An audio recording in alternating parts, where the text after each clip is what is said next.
Hey, this is Rodney Ho from the Atlanta Journal-Constitution. I am here with Taraji P. Henson and Dominique Tilson. They are part of the Best of Enemies. You're starring in the film, and you are one of the executive producers, right? Producers, yeah. Welcome, and I know you somehow squeezed in 2 films in Atlanta last year, right? Back to back, you did What Men Want and this movie. Which one came first? Actually, it was another movie? Proud Mary. Oh. Yeah, but cause this was in the can before. Oh my goodness, Yeah. wow. So you're just a movie maven between empires, right? No breaks? Well, this year I'm taking a break. Oh, For the first congratulations. time in 5 seasons, I'm gonna have an actual hiatus. Yay. Very, very good. What I is that? support them. Everybody needs a break.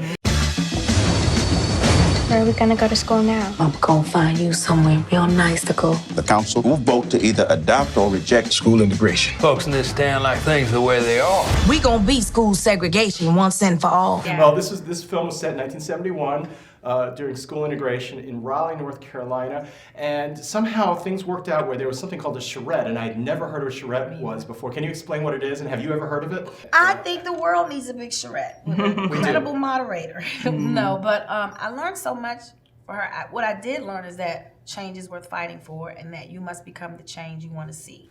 She is the example of that phrase. Because until she stopped fighting CP's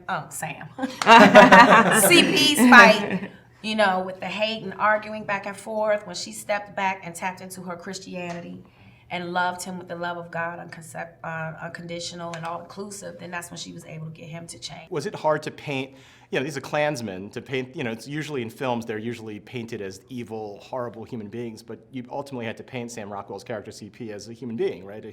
We didn't have to paint him. That's who CP was. I mean, CP, he was a Klansman and he did all those things, including against his own race. He was, he was a bad guy.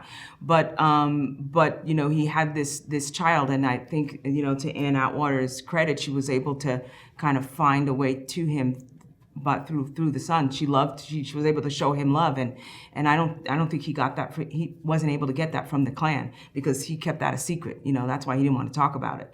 But the fact that didn't affect Anne made him kind of look at her a different way. Like, who are you? The thing about Klansmen and gang members or people that go to cults, they're all humans. They're humans who are misguided. They are humans in search for a sense of belonging, a search of respect. They're looking for love, but it's misguided. It's misguided, and they're usually preyed upon when they're in their most vulnerable moments, where they feel like they have no love coming from somewhere else. That's why they're easily brainwashed and snatched up into these groups. So when you deal with anyone like coming from a Klan or gang member, you have to deal with them from love, because they're coming from so much hate. So you can't match hate with hate. Right. In a way, he was probably more courageous in a sense in the grand scheme of things than even your character, right? I mean, they're not characters, they're actual real people. Yeah. It's kind of funny, you think it's a fiction, but this is actually based on a real story. Yeah. Well, they're both equally courageous, because They are. she's going up against the Klan, talking to them in their face, and they got rifles. She's not afraid. That's She's true. slinging them around, slapping them with phones. So they're both very courageous, and I think that's why they gelled, because they were one and both the same. That's why she's such a great character, because she wasn't afraid. She just went, she did what she thought was right.